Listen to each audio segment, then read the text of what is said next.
noches. Bien, estamos dando inicio hoy al último teórico de Historia Política, Económica y Social de América y Argentina.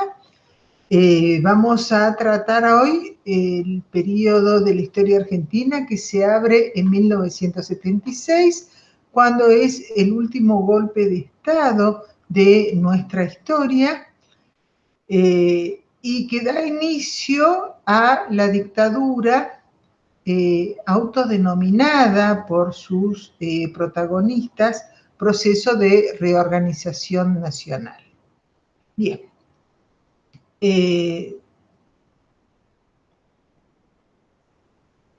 Para ello, perdónenme, disculpen, pero tengo un gato que se cruza en medio de mis clases, les pido disculpas.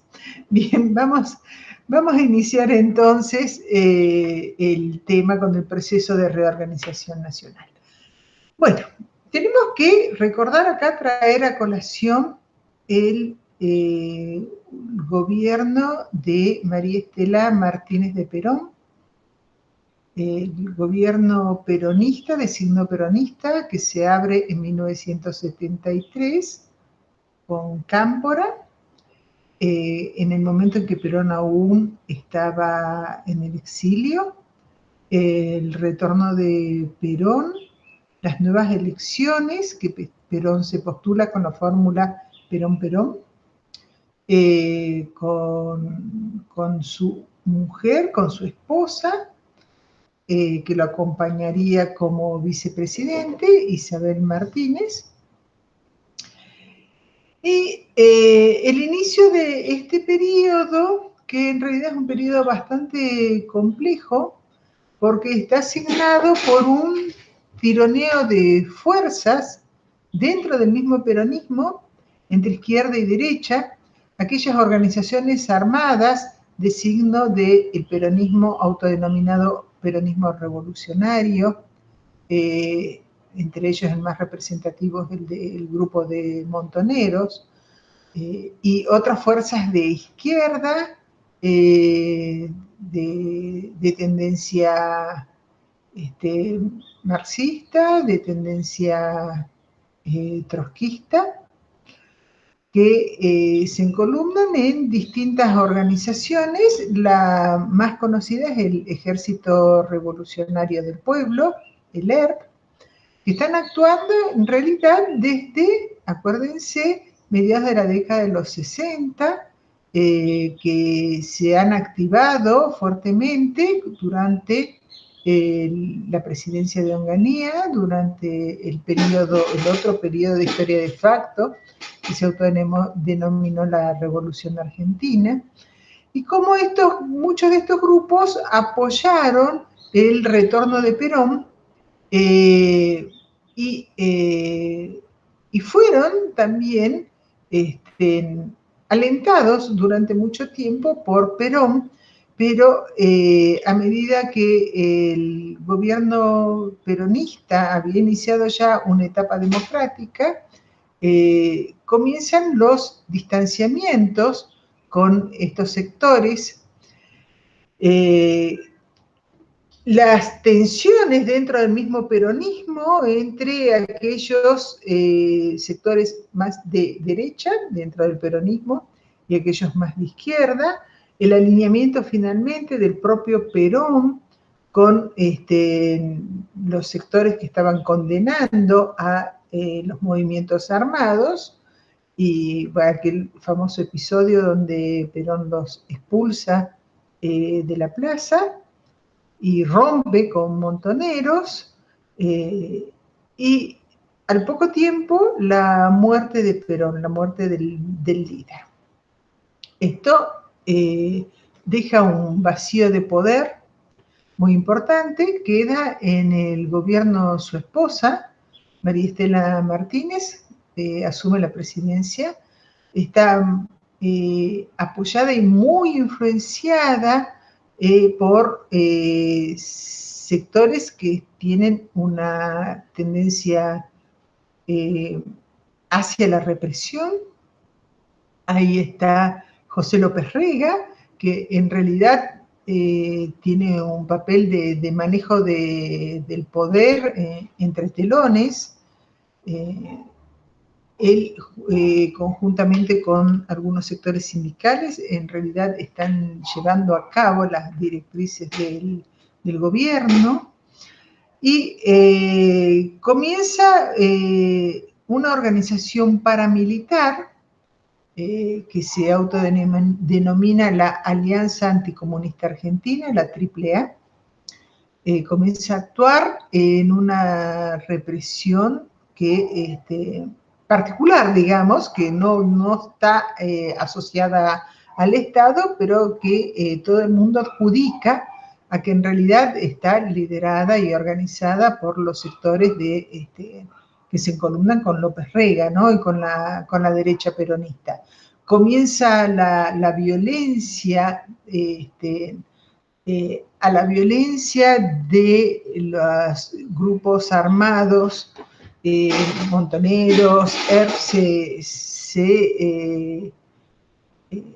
se superpone o en respuesta a la gran violencia de estos otros grupos parapoliciales de la AAA, comienzan secuestros, comienzan asesinatos, desapariciones.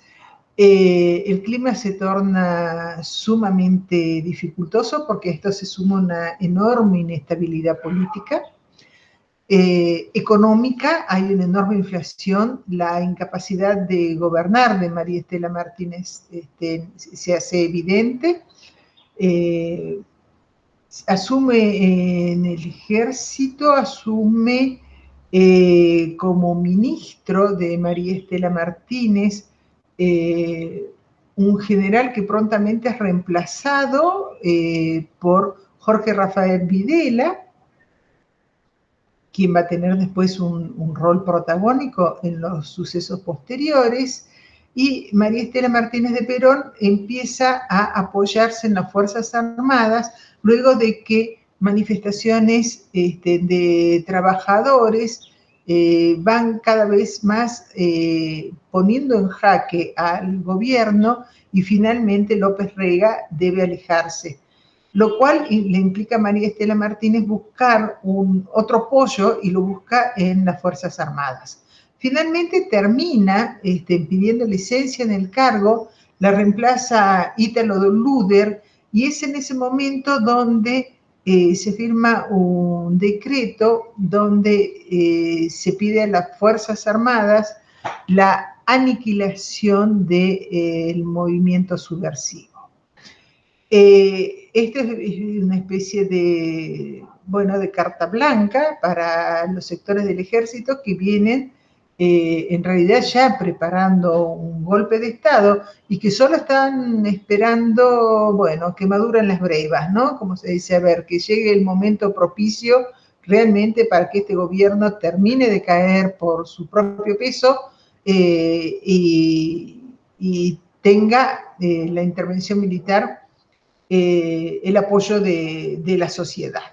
Y en realidad es lo que ocurre, porque el 24 de marzo de 1976 se produce el golpe de Estado, se detiene a María Estela Martínez de Perón, y como todos estos golpes de Estado, lo que se hace es finalizar con toda actividad política. Asume el poder una junta militar.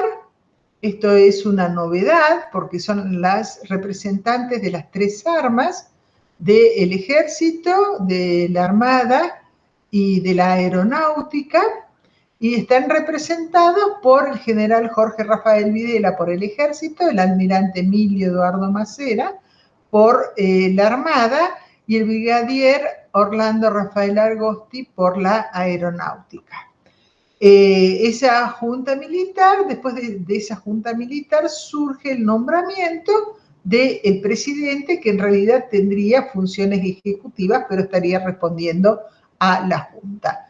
El cargo recae en Jorge Rafael Videla.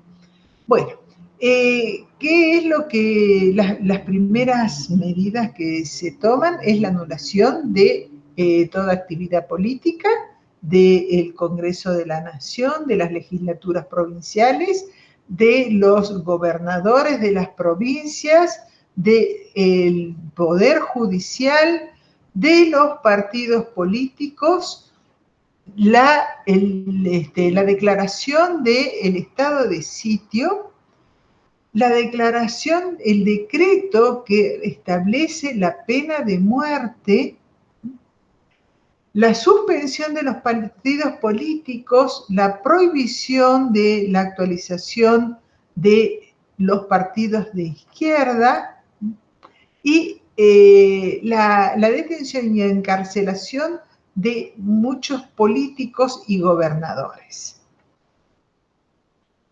Bueno, yo les cuento que en ese momento yo tenía 16 años y todavía recuerdo los comunicados de la Junta. Y recuerdo especialmente esto del decreto de la pena de muerte, el estado de sitio y decreto de la pena de muerte, y de la sensación de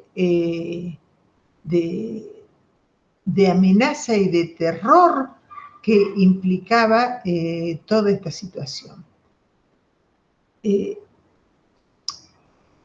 Clarísimamente, la consigna del gobierno era eliminar la amenaza subversiva, suprimir la corrupción y superar el caos económico. Así lo habían enunciado.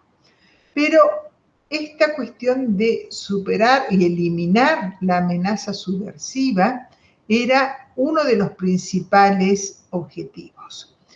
Pero también la cuestión de suprimir la corrupción y superar el caos económico, de alguna manera, eran los objetivos que habían hecho que el golpe fuese bien recibido por la población.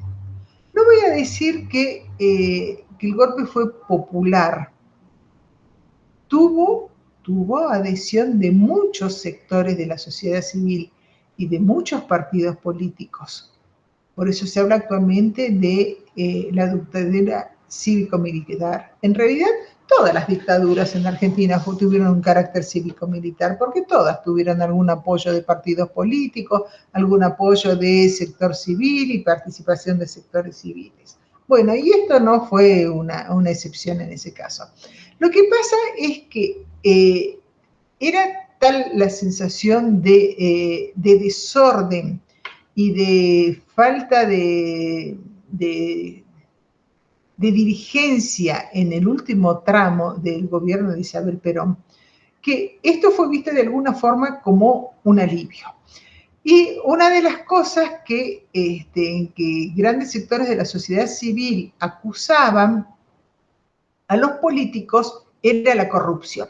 Entonces, esto era una especie de contraste entre la integridad de los militares, la honestidad de los militares, que así se presentaban a sí mismos, y como adalides en contra de, adalides en la lucha contra la corrupción de los políticos.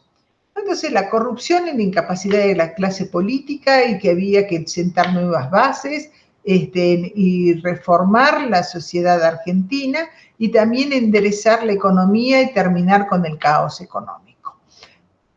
Esto en realidad atrajo a gran parte de la población.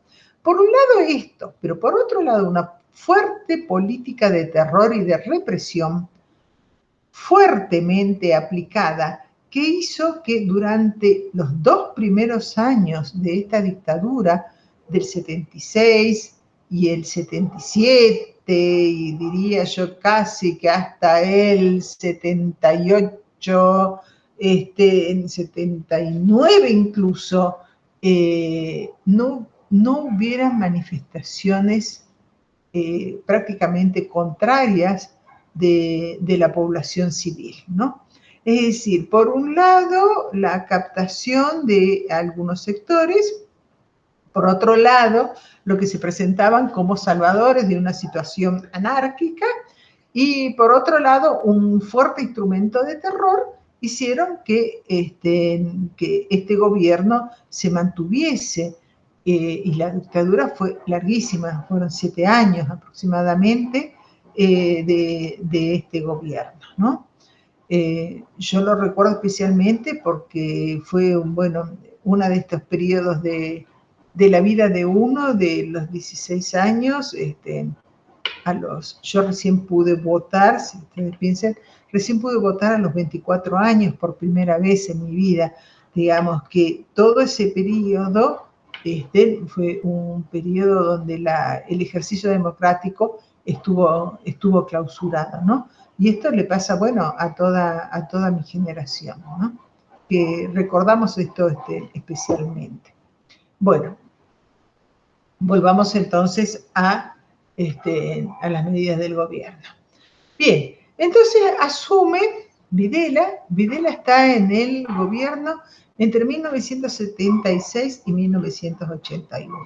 Acuérdense que Videla había sido el ministro de guerra de Isabel, ¿no? Bien.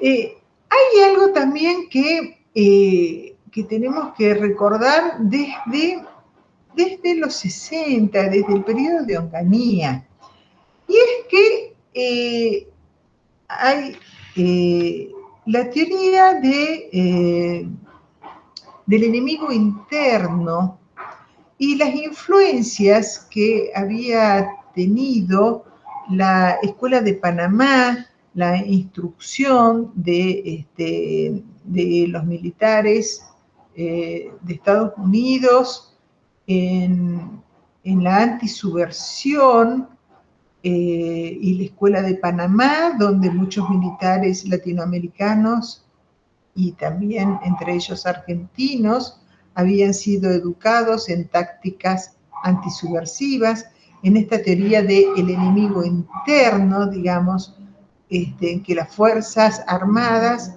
ya no estaban ocupadas exclusivamente o solo a defender la nación frente a un enemigo exterior, sino que el enemigo podía estar infiltrado y ser el enemigo interno, ¿no?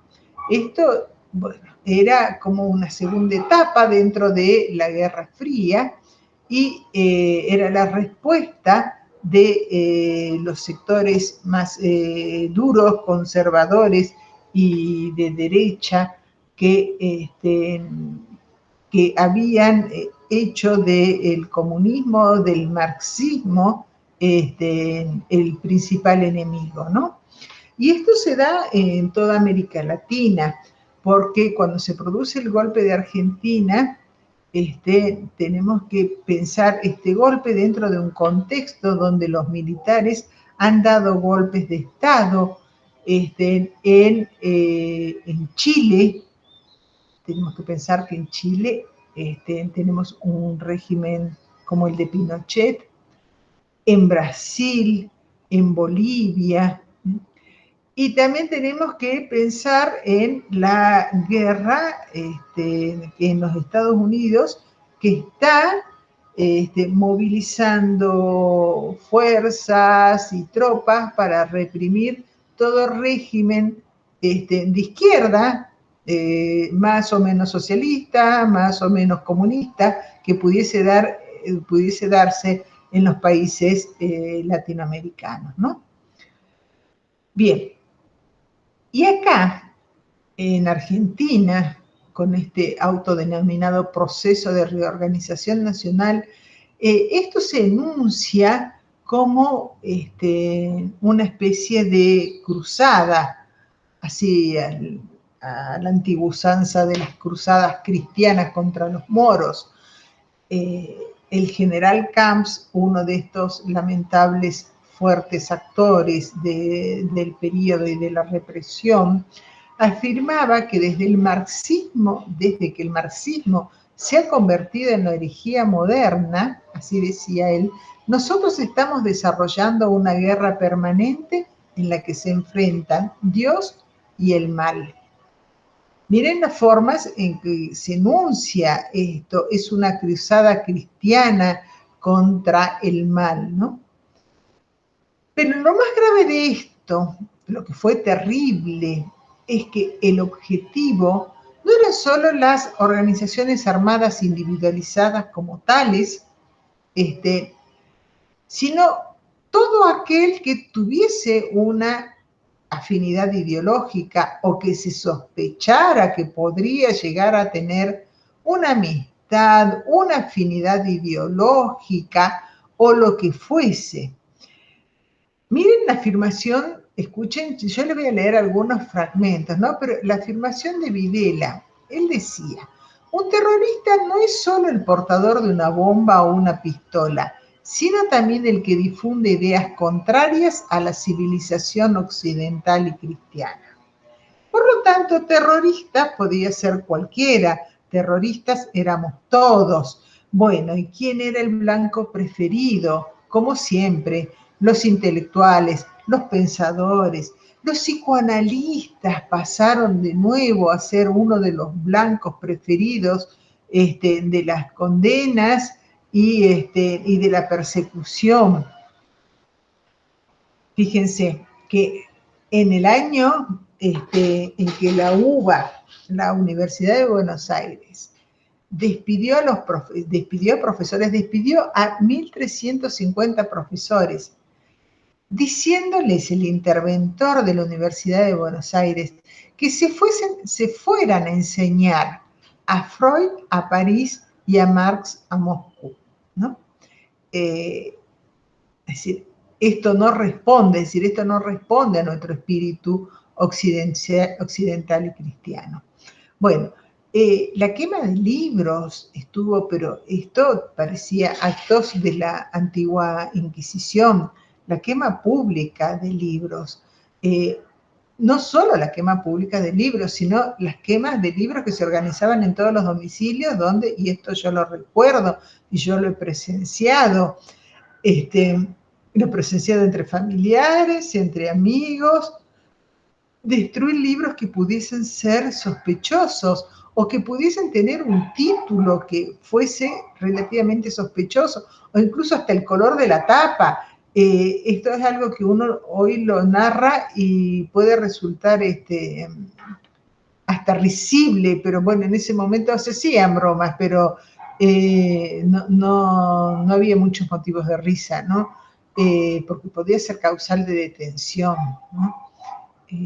Realmente los primeros años fueron terribles. Toda la época de Videla fue terrible en ese sentido, de la sensación de asfixia, de persecución, pero además de lo que creó en la sociedad, porque, como siempre ocurren en estos casos, la delación, ¿no? Y el delatar a alguien y acusarlo de subversivo o de lo que fuese, a veces por enemistades personales, a veces por ambiciones o por lo que fuese, ¿no? Y entonces si en la época de Onganía había comenzado el éxodo de cerebros, en esta época esto se pronunció. Miren, yo empecé a estudiar en la universidad, yo me fui a estudiar a La Plata, a la Universidad de La Plata, en el año 78. Les cuento les cuento algunas de estas anécdotas porque creo que ilustran, ¿no?, cómo se vivía esto. En ese momento no me fui a estudiar historia, me fui a estudiar en la Facultad de Humanidades, en la carrera de traductorado de francés. Era una carrera con muy pocos alumnos, pero además en ese momento la universidad realmente estaba prácticamente desierta. Andar en La Plata era algo sumamente difícil y complicado porque me acuerdo que frente a donde yo vivía estaba una seccional de policía de la provincia de Buenos Aires y desde la esquina que uno entraba a la calle había un reflector que iluminaba y a uno lo seguía así hasta que uno entraba a su casa. Era una sensación muy, muy fea. los Falcon Verdes, que eran los que secuestraban, andaban a la hora del día. Y uno entraba a la universidad y tenía que dejar los documentos en la puerta. Había militares y uno dejaba el documento en la puerta. Terminaba de cursar, salía, retiraba su documento y se iba. Obviamente se había limpiado de profesores a la universidad y quedaban, bueno, digamos que los que quedaban no eran los mejores académicos, pero además se habían cerrado carreras. Se había cerrado psicología, se había cerrado sociología, se había cerrado antropología cultural, todas las carreras que podían ser sospechosas de general subversivos, ¿no? Como se decía en la época, esto generaba subversivos, gente que estaba colonizada ideológicamente por el comunismo, esto es lo que se decía. Bueno, realmente fue una época muy dura. Pero además,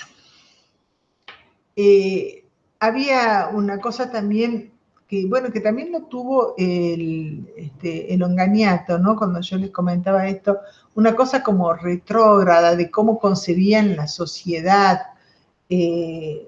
Bueno, yo recuerdo que ya tiempo después empecé a dar clases en los colegios secundarios y, bueno, las profesoras teníamos que ir de pollera, no podíamos ir de pantalón, de medias transparentes, zapatos, ningún tipo de prenda, ni de adorno, ni de peinado que pudiese ser confundidas con que uno era una liberal, o porque también caían en esto los hippies, ¿no?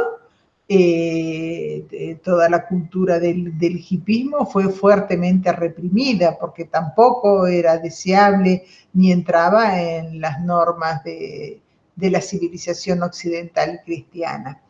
Y recuerdo que una de las primeras materias que yo empecé a enseñar en el secundario, y ya estoy hablando en la última etapa del proceso, digamos, era educación cívica.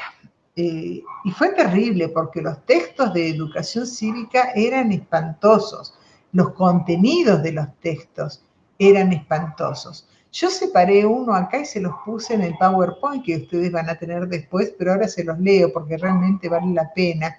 Y entonces, ¿qué decían estos textos de educación cívica? Decía, por existencias físicas y psicológicas debe quedar el varón constituido en la autoridad. A la mujer corresponden, por naturaleza, la ternura y el amor. De no ser así, la anarquía y la insatisfacción de sus miembros es un hecho. Negar la autoridad paterna es despedazar a la familia. La obediencia de la mujer a la autoridad de la familia tiene gran influencia formativa en los hijos. Bueno, yo seleccioné estas cosas porque realmente pintan un poco de cómo era este ambiente, de cuáles eran las características de este régimen, las características ideológicas de este régimen, pero también de cómo lo vivió uno, ¿no? En ese momento. Yo ahora estoy hablando en calidad de profesora de historia, de historiadora, pero también, ¿no? de alguna manera de un testigo de esta época, ¿no? Bueno, en el plano económico, a ver, este es un régimen que fue sumamente conservador y en lo social y represor de franca derecha y de franca derecha casi fascista en muchos sectores, pero en lo económico fue liberal, fue totalmente liberal. Y tenemos que pensar también a pensarlo en la época. Son los comienzos del neoliberalismo. Y en esto es el neoliberalismo se va extendiendo de a poco en distintos países y va llegando de a poco a distintos países latinoamericanos, ¿no?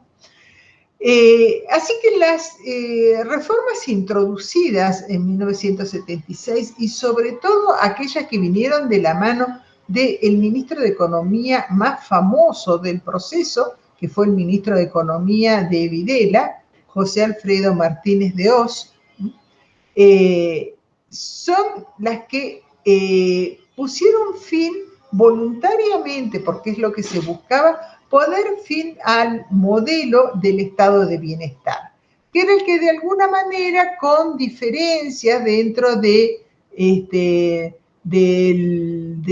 desarrollismo, del modelo que había seguido el peronismo, luego del desarrollismo, había venido practicándose en Argentina. Esta es una fuerte ruptura con el modelo del estado de bienestar.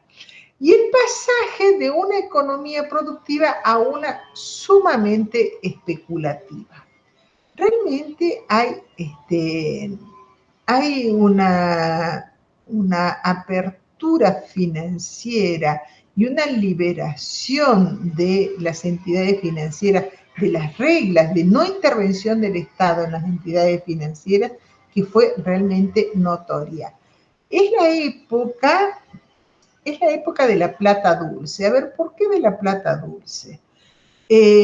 Porque se niveló el dólar, se mantuvo el dólar a un precio bajo, subvaluado, de manera de establecer, de equiparar con el peso argentino, y por eso era la época en que los argentinos viajaban a Brasil y compraban todo, la época del DM2, ¿por qué? Porque era muy barato, porque comprar en el extranjero, en el exterior, era baratísimo. Pero no solamente cuando se viajaba, a las épocas, los viajes a Miami, los viajes de compra a Miami, la clase media, iba a Miami, traía un montón de bienes de consumo, se desata un muy fuerte consumismo,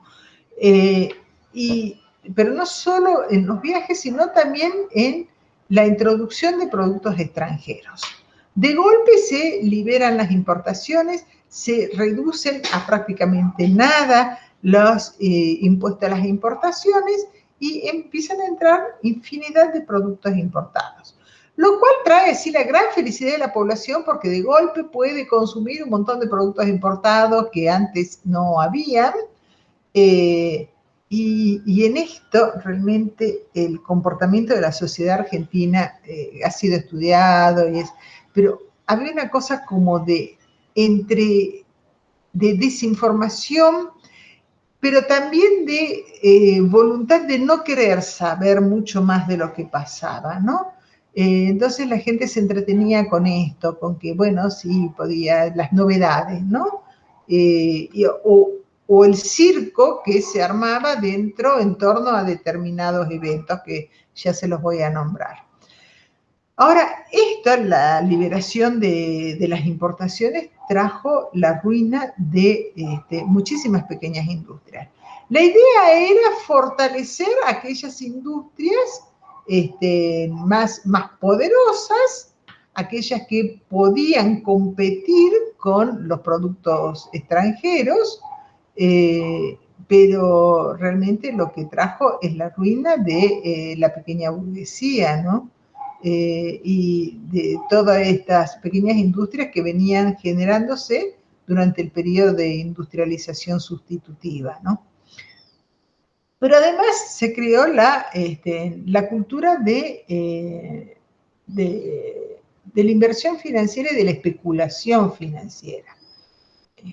Eso estaba al orden del día. Las financieras, no solamente los bancos, había multiplicidad de financieras y la gente, todo el mundo ponía el plazo fijo, andaba detrás del plazo fijo porque además eso ya no estaba regulado, entonces los distintos bancos, las financieras podían ofrecer distintos plazos fijos y era la forma de hacer dinero. Uno ponía, plazos fijos a 7 días. Habían plazos fijos de una semana, de 15 días, de 7 días. Y todo el mundo que tenía unos pesos iba y lo ponía en plazo fijo. Bueno, todo este periodo tuvo estas características que, bueno, después de un momento de, así de falsa ilusión de que esta economía, de golpe estábamos en el primer mundo y esta economía marchaba perfectamente y todos se habían endeudado porque llegaba plata del extranjero a través de préstamos, los distintos sectores de industrias privadas, etcétera, habían adquirido préstamos hasta que esto se desinfló y dejó de funcionar y en el periodo siguiente, después de la presidencia de Videla, fue el de una gran devaluación y allí es cuando se acaba la paridad de precio-dólar. El dólar se cotiza a un 130% más del valor que tenía durante el periodo de Martínez de Hoz. Nadie puede pagar las deudas. El gobierno decide que el Estado va a asumir las deudas privadas y esto trae una enorme deuda para el Estado argentino, ¿no? Ese es el saldo económico de todo este periodo, ¿no? Bueno,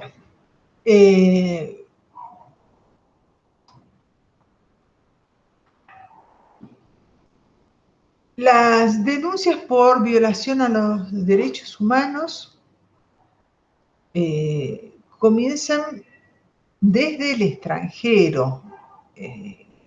Yo acá le hago un pequeño paréntesis y les recomiendo, yo estoy dejándoles dos documentales, dos películas con documentales del canal Encuentro relativa a este periodo. Son 2 capítulos que abarcan el mismo momento, desde el golpe hasta el inicio de la democracia en 1983, pero el primer capítulo pone más énfasis en las violaciones a los derechos humanos y el segundo capítulo pone más énfasis en la guerra de Malvinas.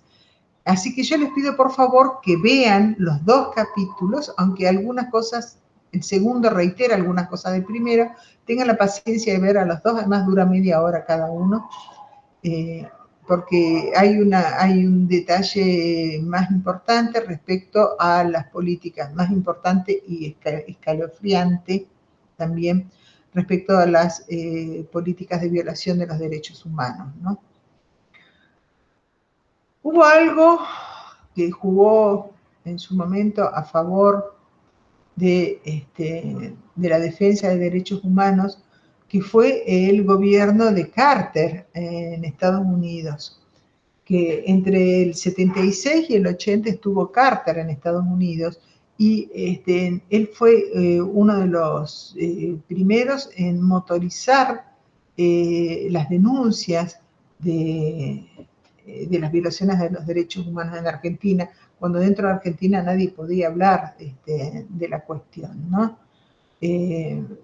Ahí van a ver que en uno de estos documentales aparece Videla diciendo, no, los desaparecidos son una entidad inexistente, no están, desaparecieron, no sabemos. Terrible, ¿no? Bueno, en el año 77 hay un informe de Amnistía Internacional alertando sobre la desaparición de las personas y las torturas en Argentina. En ese mismo año empiezan las primeras organizaciones y las primeras marchas de las madres de Plaza de Mayo, que están empezando a inquirir qué ha pasado con sus hijos. Son las primeras personas que se animan a salir públicamente para preguntar, para pedir explicaciones. de qué es lo que ha pasado con sus hijos. En ese video que yo les digo van a encontrar también cómo son las respuestas que se dan. Realmente son cuestiones que cuando uno las recuerda son cuestiones indignantes realmente, y lacerantes, ¿no? Bueno, en el año 79 llega al país, y esto es por ya toda la mala prensa que se está haciendo, según el gobierno, influenciados por sectores enemigos, se está haciendo una mala prensa de la política de derechos humanos en Argentina. Entonces aceptan que llegue una delegación de la Comisión Interamericana de los Derechos Humanos, de la OEA, de la Organización de Estados Americanos. Esto ocurre en el 79. Y en esta época se agitaban banderitas, se pegaban calcomanías en los autos, todo en una política desde el gobierno, instrumentada del gobierno, que decía: los argentinos somos derechos y humanos. Bueno, terrible. La cuestión de esta Comisión de Derechos Humanos de la OEA es la que registra las primeras denuncias formales con nombre y apellido de todas las personas desaparecidas, ¿no? Y bueno, el hecho de que un año después, en 1980, se le diera a un activista de los derechos humanos, que era Adolfo Pérez Esquivel, el Premio Nobel de la Paz, implicó fuertemente ya una política que de alguna forma obligó a la dictadura a comenzar a ocultar información y documentación sobre desaparición de personas, ¿no? Lo cual no quiere decir que hayan, digamos, la política más fuerte de represión y de desaparición, de secuestros y desaparición de personas, fueron los primeros años de Videla, ¿no? Bueno, en Jujuy, cuando se produjo el golpe, se reemplazó al gobernador por el interventor militar, que era Fernando Urdapilleta, ¿no? Bueno, y el hecho que conocemos más conocido todos es el apagón de Ledesma, lo que se conoce como el apagón de Ledesma, que en realidad fueron más de un día, y donde en Ledesma y en Libertador General San Martín y en Calilegua, tras una suspensión del suministro de energía eléctrica, se recorrieron las calles secuestrando a las personas que habían estado involucradas en actividad gremial, de las cuales se decía que eran subversivos, pero muchos de ellos simplemente habían estado involucrados en actividad gremial por trabajadores del Ledesma, ¿no? Bueno, es un hecho conocido en Jujuy, y lo que se conoce un poco menos es que en Jujuy fueron 105 los desaparecidos, ¿no?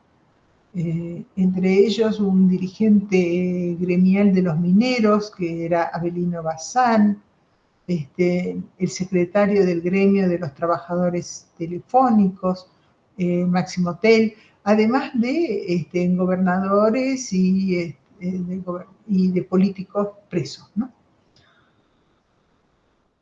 Durante mucho tiempo. El problema era que pasaban a disposición del Poder Ejecutivo Nacional, de los presos detenidos a disposición del Poder Ejecutivo Nacional, y después de estar detenidos a disposición del Poder Ejecutivo Nacional podía ocurrir que se decía que los trasladaban, y en ese traslado podían ocurrir muchas cosas, ¿no?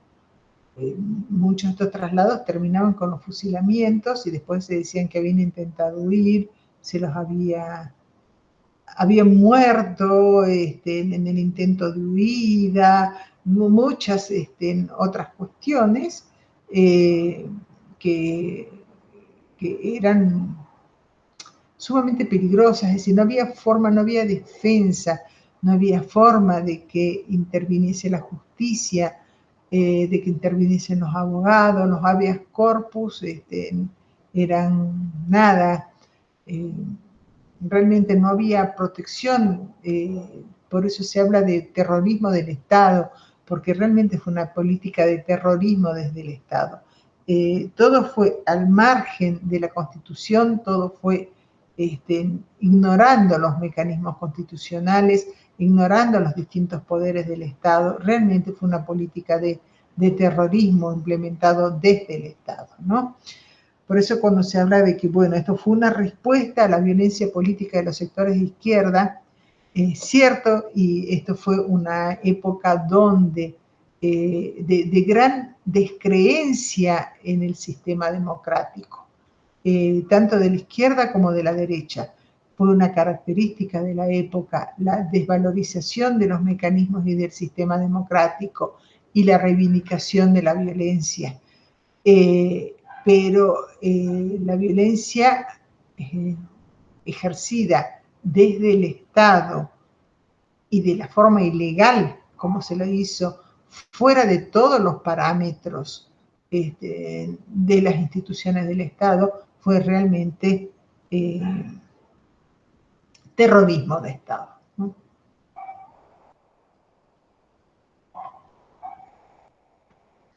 Bueno, ahora hubieron una serie de sucesos que de alguna forma entretenían a la opinión pública, ¿no? Así como, bueno, gran parte de la sociedad se entretuvo con los viajes a Miami, a Brasil, con las compras, con cuánto sube y baja el dólar, cuánto me dan y cuánto, no, el dólar no subía y bajaba, perdón, porque había una tablita de indexación donde estaba fijado el valor del dólar. Pero sí cuánto sube y baja los intereses que me van a dar por el plazo fijo en tal lado, en tal otro. Y bueno, y después el enemigo, ¿no? Así como el enemigo interno, la subversión, los comunistas, el marxismo, y de golpe aparece también el enemigo externo, dentro de un fuerte sentimiento nacionalista. Lo que hace el gobierno militar es agitar continuamente el nacionalismo, ¿no? Y de golpe estalla una crisis con Chile por cuestiones limítrofes, ¿no? Por el canal de Beagle. Y entonces hay una diferencia en cuestiones limítrofes en la zona del canal de Beagle y Argentina no acepta los resultados del laudo porque se había pedido a Gran Bretaña que interviniera en el conflicto el laudo arbitral, cosa que es bastante común en conflictos limítrofes, pedir a un tercer país que intervenga, estudie la situación y se pronuncie en un laudo que se estima que es neutral, ¿no?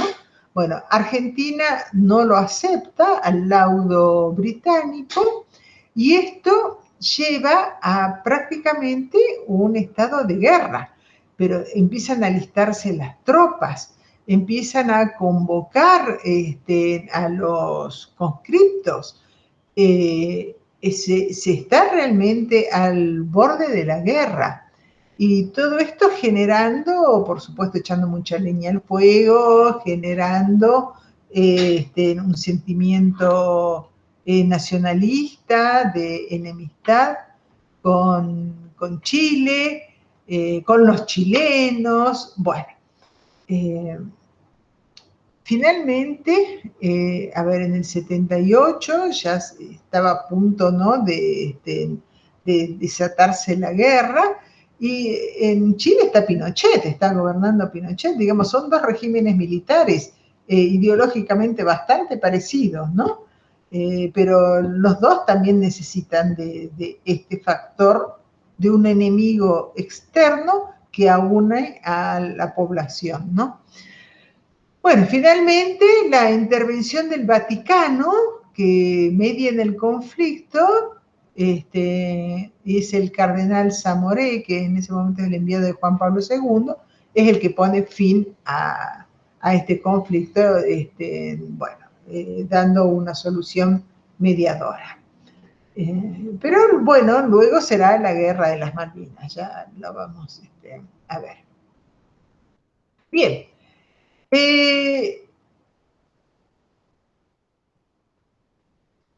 Videla es reemplazado en 1981 por el general Viola. El general Viola en realidad viene con una idea más aperturista,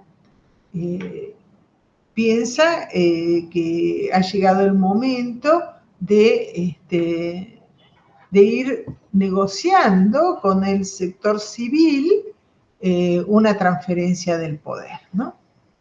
Porque además esta crisis económica de las cuales yo les había hablado, donde de golpe todo este sistema de la bicicleta financiera empieza a derrumbarse, y estalla la inflación y el dólar se dispara, es el momento en que Videla deja el poder y asume el general Viola, que es designado por la Junta de Militares, ¿no? Y Martínez de Oz es reemplazado por un nuevo ministro de Economía. Entonces Viola empieza con una propuesta de reconciliación nacional, tratando de acercarse primero a los políticos más conservadores, ¿no? E ir aflojando de a poco con la censura a los partidos políticos.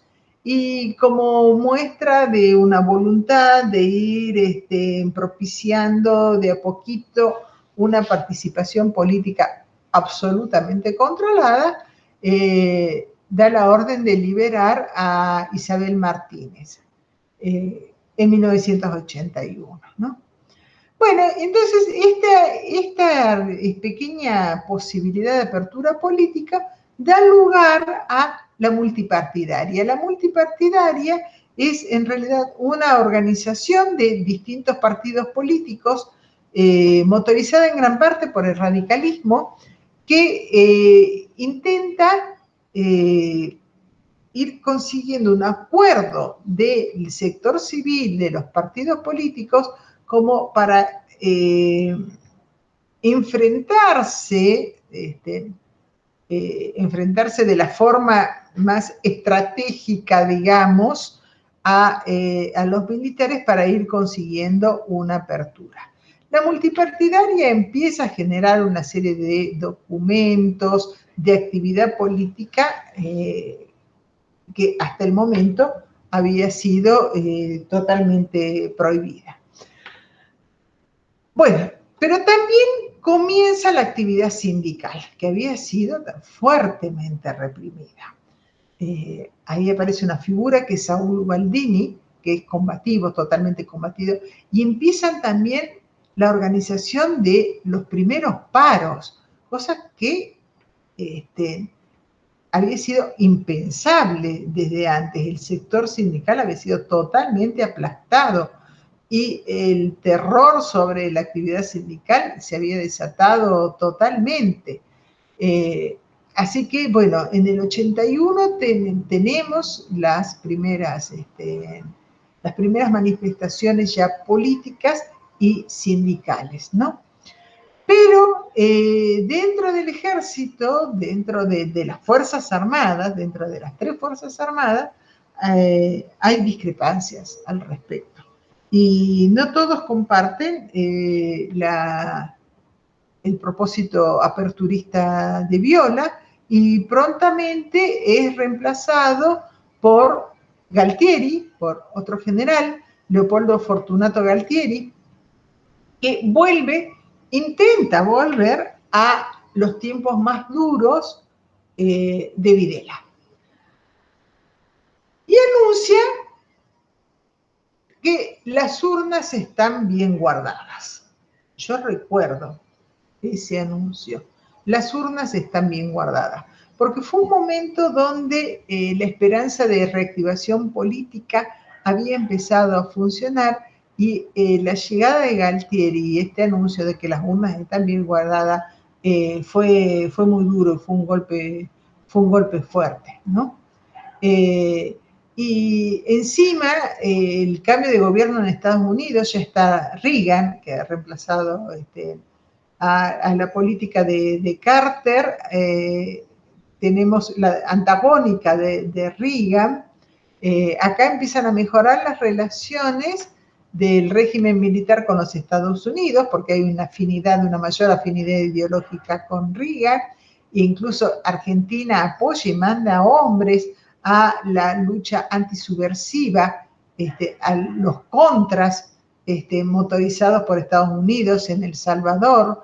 Entonces empieza a haber ya una afinidad ideológica con Estados Unidos, lo que hace que este régimen se sienta más apoyado externamente, ¿no?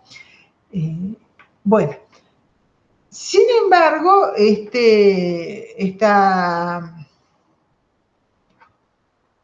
marcha ya que se había desatado de la actividad política y sindical no logra frenarse del todo, y el 30 de marzo del año 82 hay una enorme movilización política y sindical de protesta en Plaza de Mayo.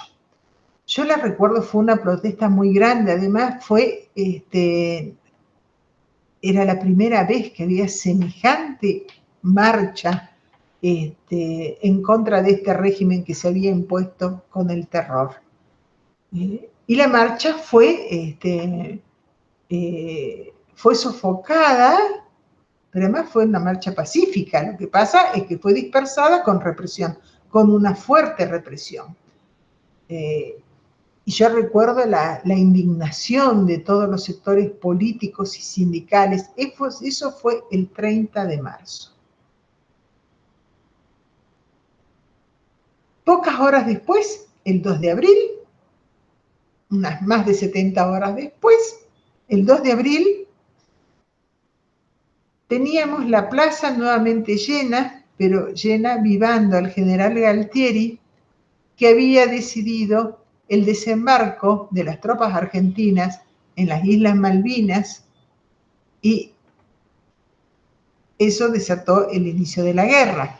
Pero el entusiasmo y el fervor patriótico que se desató en la población argentina con el desembarco argentino en Malvinas fue realmente contrastante con lo que había pasado días antes en la Plaza de Mayo, ¿no?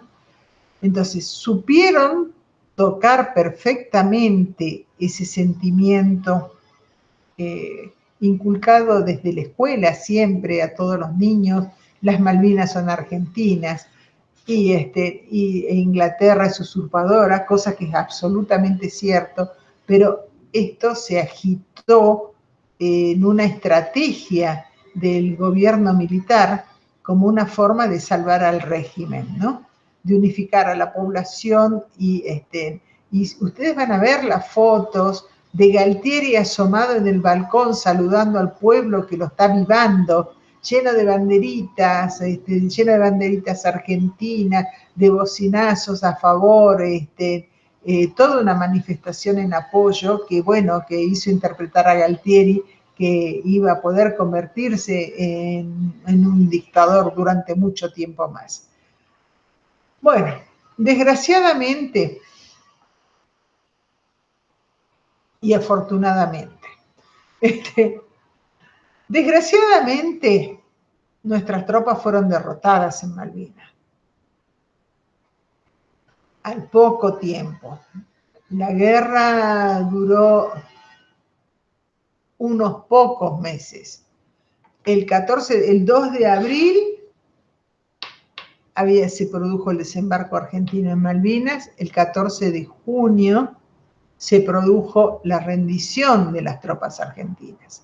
En medio de toda una campaña de mentiras, fue increíble el manejo de la prensa, de los medios de comunicación en esto. Las mentiras. hasta último momento, yo recuerdo hasta el día antes de la rendición era que veníamos ganando la guerra, de golpe nos rendimos, nadie sabía por qué era que nos rendíamos, si era que veníamos ganando la guerra. No, fue terrible la manipulación de la información en esta guerra, pero además, bueno, la sorpresa del gobierno de Galtieri cuando se dio cuenta que Estados Unidos, que Galtieri y los militares pensaban que Estados Unidos iba a apoyar a Argentina en esta guerra, y Estados Unidos dio el respaldo a Inglaterra. Inglaterra es un socio de la OTAN, obviamente Estados Unidos no iba a dar el apoyo a Argentina. Y bueno, Argentina en ese sentido quedó mucho más sola de lo que se pensaba, y las tropas no estaban preparadas, se mandó a muchachos muy jóvenes. Es terrible toda la historia de Malvinas, de lo que pasa con esa guerra, de los combatientes, de todo lo que la organización de la sociedad para enviar víveres, para enviar ropas que no llegan, la mala alimentación de los combatientes, realmente fue terrible. Y acá la actuación de los militares, de aquellos que se habían lucido en la represión, ¿no?, que habían sido excelentes en la represión, fueron terribles cuando tuvieron que luchar contra Inglaterra, ¿no? Y ahí está Mario Benjamín Menéndez, que es el que rinde las tropas en las Malvinas y que había sido uno de los activos represores, ¿no? Bueno, así como muchos otros. Obviamente, la rendición implicó el retiro de Galtieri. El 14 de junio, las tropas argentinas se rinden ante los ingleses. El 17 de junio, Galtieri renunció. Y la Junta Militar se da cuenta de que esto ya es insostenible, el desprestigio total del régimen ya es indisimulable. Y dejan la transición a cargo de otro general, que es Viñone, que asume en 1982 y prepara la transición democrática, se disuelve la Junta Militar y comienza las tratativas con la multipartidaria para organizar las elecciones y poner fechas a las elecciones que se fijan para octubre de 1983. En principio, con una serie de condiciones, entre ellos, bueno, Viñone se encarga de hacer desaparecer los archivos de la represión, de limpiar todos los centros de tortura, todos los centros de detención, de borrar las huellas e incluso de emitir documentos en los cuales las Fuerzas Armadas se erigen en defensoras de la integridad nacional y en una guerra que, la guerra antisubversiva, es una guerra interna que las Fuerzas Armadas tuvieron que asumir por encargo de los civiles, porque también se trae a colación los primeros encargos, digamos, las primeras órdenes del gobierno democrático, cuando estaba a cargo de María Estela Martínez de Perón y de Ítalo Luder, ¿no? Bueno, finalmente no hay acuerdo con los partidos políticos respecto a aceptar una amnistía en relación a las violaciones de los derechos humanos, aunque las mismas Fuerzas Armadas disponen que habían sido todos actos de servicio, ¿no? Una serie de disposiciones en las cuales se enuncia que fueron actos de servicio. Bueno, como ya es más conocido, en esas elecciones el peronismo estaba muy desacreditado, venía muy fuertemente desacreditado. El radicalismo tuvo un excelente representante, que fue Raúl Alfonsín, carismático, que logró unir a una muy buena parte de la población y de los sectores políticos, y gana con el 52% de los votos, lo cual no dejaba lugar a dudas de cuál era la fuerza que podía tener esta naciente democracia, ¿no?